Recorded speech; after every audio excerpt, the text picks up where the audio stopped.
So the Chiefs lost pretty badly to the Bears, and while the loss does not matter one bit, the performances from some players and position groups in this game did kind of reveal weaknesses on the roster. This is both from a depth standpoint as well as a potential starter, so let's talk about that and much more. But first, how about those?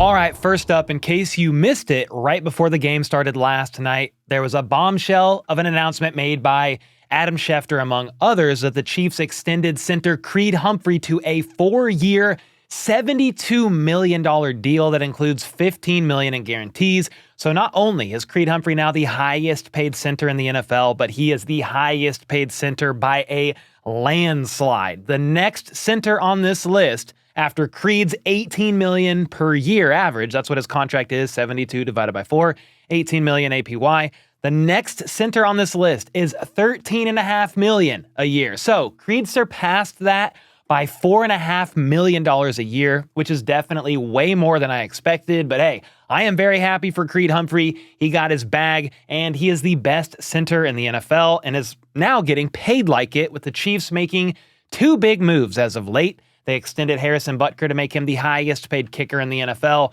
Then a couple of weeks later, they did the same with Creed Humphrey. He is a staple of the O-line and is now going to be around for years to come. And I talked about this much more in depth in a video last night after the game and where things could now go with Trey Smith and Nick Bolton. They are the next two biggest players on contract years, so check that out if you haven't already. Immediately after that, though, the Chiefs had their last preseason matchup at Arrowhead against the Bears, and they ended up getting slaughtered. But that doesn't even matter considering how many players KC rested last night. We're just looking at roster bubble players and seeing if they did enough to either make the roster or maybe the Chiefs practice squad. Now, I do have a little bit of concern about some of the Chiefs depth pieces, at least when they're all out there at once, but you're never really going to see that many backups out there together. I do want to note, though, that one key depth piece in Wanya Morris, backup tackle Wanya Morris, tweaked his knee early on in the game. He played in less than 10 snaps and then was seen grabbing his knee on the ground after a play.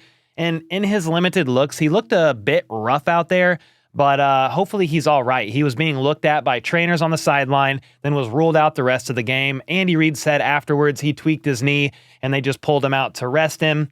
I don't know how serious it is, but knee injuries on big, heavy offensive linemen can kind of take some time to heal, so hopefully he's all right. But the lack of O-line depth now due to this injury has me wondering if KC would be wise to either keep an additional lineman on the 53, so maybe 10 instead of 9 like I thought they may, or maybe they should also consider bringing in a veteran tackle. Shoot, what's Donovan Smith up to these days? Maybe they should give him a call. We'll see if they do or not, but that was about it as far as injuries go for the Chiefs, though there was a scary moment when Bears defensive back Douglas Coleman had to get taken to the hospital after tackling Cornell Powell on this play here. Thankfully, an update from Chris Emma earlier today revealed he was released from a KC area hospital and is traveling back to Chicago. He's walking and in good spirits. So again, great news there after what initially appeared to be a rather scary injury.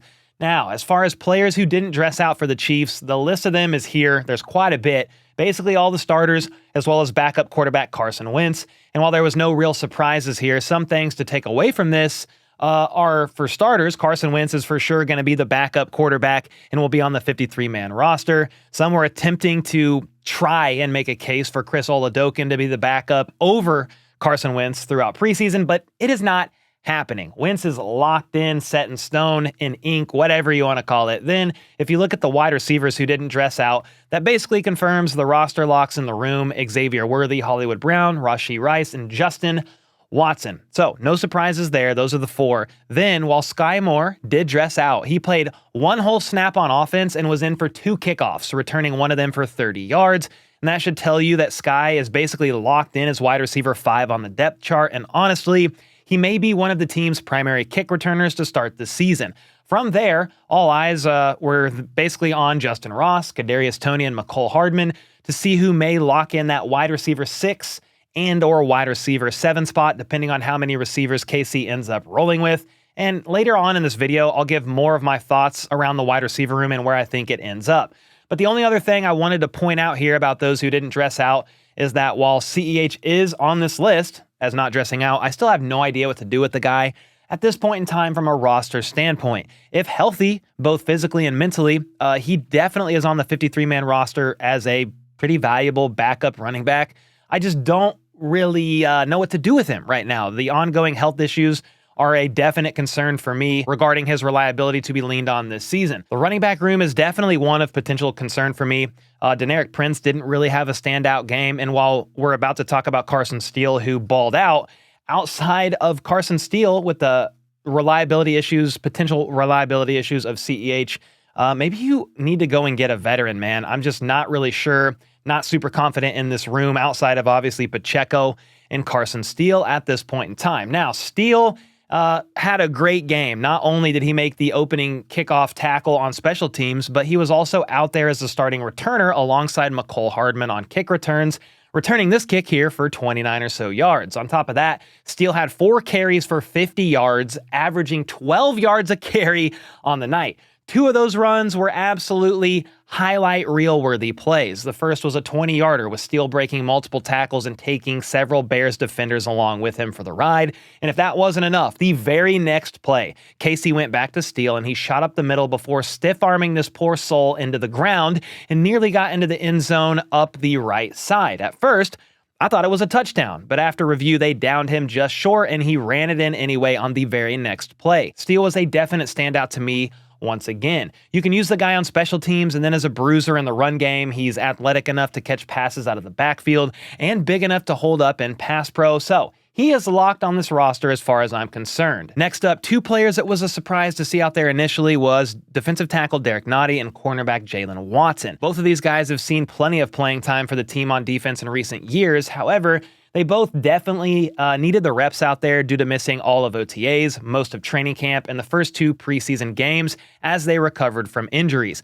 Nottie was healing up from a triceps injury, and Jalen Watson was rehabbing back from having shoulder surgery. Nottie played 25 snaps on defense while Watson played 53, an absolute piss ton. He eventually left the game after being tended to by trainers for something on his lower body, but I think he was just cramping up due to how much he was out there on the field. Nottie made a few plays out there, but I didn't see anything too crazy from him one way or another. Had a couple nice tackles, but other than that, looked okay. Watson, on the other hand, was a bit more up and down in his play. He had a nice blanket coverage on this play here, then shed his blocker to stop this quick pass for additional yards just before halftime. He also had a nice pass breakup to prevent a 50-50 ball from potentially ending up a touchdown. However, it wasn't all good for him out there. He missed a tackle here on this play as he swiped at an ankle, then gave up a big play down the left sideline, looking completely disoriented in coverage as he spun around to the ground.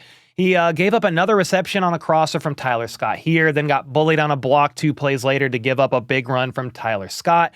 All in all, Watson truly needed the reps, so I'm glad he was out there working. The problem is, though, that again, he was very up and down this game against 3rd and 4th string players, so I'm not really sure if this performance helped his case for that cornerback 2 spot or not. It still seems to be wide open at this point in time. And if I'm the Chiefs, I might consider bringing someone else in that's not currently on the team, potentially. Who knows? I mean, we saw some positive reps from Kelvin Joseph in this game, despite him drawing 2 holding penalty calls early on in this game.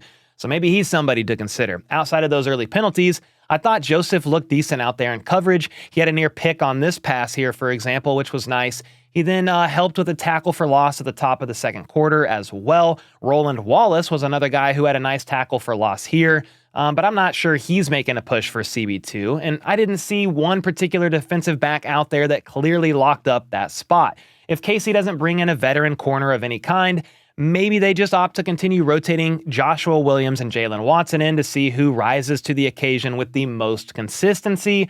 But it's safe to say that the absence of L'Jarius Sneed is definitely still felt as the season is just 2 weeks away. Let me know your thoughts, though, on what you think the team should do regarding the cornerback spot. Do they let it ride? Not like Russell Wilson, but do they let it ride with who they have in-house, or would you seriously consider bringing someone in? Next up, I want to highlight several more standouts and talk about my thoughts on the wide receiver room and how things appear to stand right now. But before I do, I got to fill you in on an awesome update from the best and easiest place to play fantasy sports, Underdog Fantasy. A season-long sponsor of the channel, Underdog has recently updated their new customer deposit offer. It will still be a 50% deposit match, but instead of up to $250 in bonus cash, you can now receive up to $1,000 in bonus cash. Any deposit exceeding $2,000 will be capped at $1,000 in bonus cash. This will also include a mystery pick'em in the lobby, which you can then use as an easy W to help you win up to 20x on your money. And I also want to remind you that you only have until the end of August to get your NFL season-long pick'ems in. This is where you select higher or lower on 5 of your favorite players' season-long stats to win up to 20x on your money with the standard option, or you can keep stacking them up to 8 players with the flexed entry. For me, I went with 5 players and went with the higher on Tyreek getting 98.5 receptions, considering he's caught at least 111 passes the last 3 seasons. Then I'm spamming the higher on Josh Allen throwing at least 12.5 INTs. The guy has thrown a bunch of picks in recent years, 18 last year, 14 in 2022, and 15 in 2021. Then for Mahomes, he's thrown at least 4,360.5 passing yards in 4 of 6 seasons as a starter, and did this 3 times in the last 4. Plus, with the receiver room getting the upgrades it did, that's an easy hit on the higher for me. Next up, I'm rolling with Jamar Chase catching lower than 9.5 receiving touchdowns. He's caught less every season in the end zone, and with him holding out all of training camp, I don't like his odds for this season. Then for my last pick, I'm actually going to risk it a bit here with Caleb Williams throwing for higher than 3,600.5 passing yards his rookie year. I just look at how stacked his weapons are on offense: DJ Moore, Keenan Allen, Rome Odunze, and Cole Kmet, and I don't see how they do not have a heyday this season. And with that, $50 gives me an opportunity to win 20x on that for $1,000 total. So for your opportunity to do the same, make sure to head on over to the Underdog website or app. Both are super easy to navigate, and use code HBTC at signup to get your first deposit of up to $2,000 matched, plus a pick'em special in the lobby. All right, next up, one defensive back who had yet another standout game was the 4th-round draft pick safety Jaden Hicks. Not only did he dive on the muffed punt that rolled into the returner's leg on special teams, but he made several great plays on defense. He had a great tackle here as he flew downhill, refusing to allow the receiver to get any additional yards. He also flew downhill on this play here to stop the running back for a loss. Great vision there. Hicks then could be seen leaping up for this awesome PBU near the goal line, knocking the ball out of the receiver's hands. And if I had to pick a standout on every phase, so offense, defense, and special teams, Carson Steele is definitely my offensive standout. Jaden Hicks is definitely going to be the defensive standout. Then punter Matt Araiza is my standout on special teams. The punt god is the real deal. He once again averaged nearly 50 yards a punt in this game, just like last week, with his longest being 59 yards. The hang time on this man's punts are ridiculous, and he had 3 of his 4 punts last night land inside the 20-yard line, and at least 2 of those bounced around the 5-yard line with backspin that he put on those punts, not allowing them to wind up touchbacks. One of those, again, rolled right into a returner's leg, and he was completely baffled. The returner was completely baffled as to how that even happened. Araiza is definitely an upgrade from Townsend, at least from a punting standpoint, which is not an easy thing to accomplish. Now, on the subject of special teams, Harrison Butker did end up missing a 59-yarder as it flew barely right of the mark. The hold looked good from Araiza, from what I could tell, but I did need to remind myself that the team had a backup long snapper playing in this game, and that's the former K-State Wildcat Randon Plattner. So I'm going to chalk that up as a bit of a fluke there with the new long snapper in, though Butker for sure had the distance. Long snapper James Winchester, like most of the starters, should be good to go for the start of the season, so I'm not concerned there about future kicks from Butker as long as Araiza keeps looking as good as he has throughout camp and preseason so far as the team's placeholder. As far as returners went on special teams, McCole Hardman might have had the best kick return of the evening as he took it 43 yards. Sky Moore also had a decent kick return before half, and I found it interesting that Sky suited up in this game to basically take a couple of kick returns. I think he could definitely be an option for the team on kickoffs, and as long as they don't have him fielding punts, please God no, I'm fine with Sky, McCole, or even Carson Steele on kickoffs. And then, while Kadarius Toney had probably the best punt return of the evening, I still am not sure what to do with Kadarius Toney. He had a couple nice catches in this game, and if the DB didn't make a great diving swipe at this scramble drill pass from Chris Oladokun to Toney on this particular play, That's a touchdown from Kadarius Toney if he catches it. So maybe the team opts for Toney to make the back end of this roster, using him as the returner and then on very special situations on offense. But the team could just as easily use Mecole Hardman for that, and Toney is going to cost the team $2.5 million regardless. Meanwhile, Hardman is on a vet min deal, so if you're looking at it from a monetary standpoint, it would hurt to let Toney go more so than Mecole, and you could then move on pretty easily from Mecole as a vested vet. He wouldn't even have to clear waivers. However, if I had to choose between the two, I think I trust Mecole Hardman more on offense than Kadarius Toney, given the fact that Toney lost the Chiefs 2 games last year from mistakes on offense. Although, if you remember the Bills game with Mecole Hardman, he did fumble 2 handoffs on jet sweeps. One of them was a fumble resulting in a touchback, so he had some scary plays himself. Either way, right now I have the wide receiver room looking like Hollywood Brown, Rashee Rice, Xavier Worthy, Justin Watson, Sky Moore, and Mecole Hardman if they opt for 6 wideouts. Then, if they roll with 7 instead of 6, Toney could still be the odd man out, and instead, Justin Ross could be the guy that's on the 53. As long as the Chiefs keep either Mecole or Toney to have as their punt returner, as they are really the only reliable ones that can do it outside of maybe Justin Watson in a pinch, Justin Ross could easily be on the roster as wide receiver 7. He had a couple of catches in this game, both of them for first downs. One was on 3rd and 2 as he bounced inside to catch the pass and help move the chains, and another one had him moving up the right sideline for 10 yards. Anyway, with that being said, what do you guys make of the wide receiver room right now? Let me know your 6 or 7 receivers in the comments down below that you think are going to make it onto the initial 53-man roster. Now, we did have some more standout players in this game. They may not all be making the roster, but standout plays nonetheless. Linebacker Cole Christensen had a nice blitz sacking Bagent, but a hold on Kelvin Joseph sadly negated it. Quarterback Chris Oladokun made plays at times, but then also had 2 costly interceptions. One was immediately after the muffed punt near the goal line that prevented KC from scoring a touchdown. Then the other resulted in a pick 6 as the defensive back in coverage, the same guy who picked Chris Oladokun off the first time, I might add, jumped the route and freaking housed it. Chris was nailed from the left side as he threw, though, so that more than likely affected the accuracy of his throw on this play, and I think was the fault of Amani Bailey, who appeared to have missed picking up the blitzer there on that play. Wide receiver Cornell Powell had a nice touchdown catch, his 2nd in 2 games, and then immediately after that, the very next play was a kickoff, and he made a nice tackle there.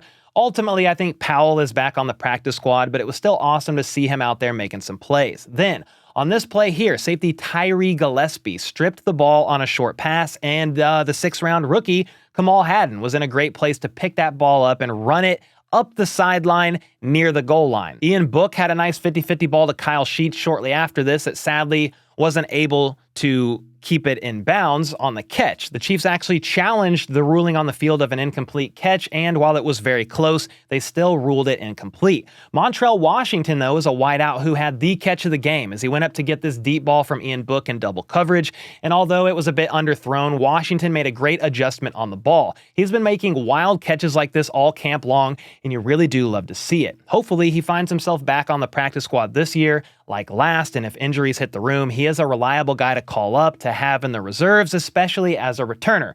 And before I get to one of the most concerning players to me this preseason, I did want to point out that after that awesome catch by Montrell Washington was made, the very next play, tight end Baylor Cupp got into the end zone on a well-executed play call. Now, one of the players I think I'm most disappointed in this preseason is the Chiefs' first-round pick from last year's draft, defensive end Felix Enudike Uzama. He did show a great effort on a tackle the very first play of the game, chasing the running back down, but honestly, the guy was basically a ghost last night against 3rd and 4th string players. He played 33 snaps last night and tallied up 1 pressure on the evening. That's it. FAU then only had 2 pressures the week prior despite playing 50 snaps. All in all, I'm a little underwhelmed by him throughout preseason, and while I get they had him out there playing a bunch of snaps, he could have been tired, blah, blah, blah, you'd think he'd have shined a little more going up against teams' backup linemen.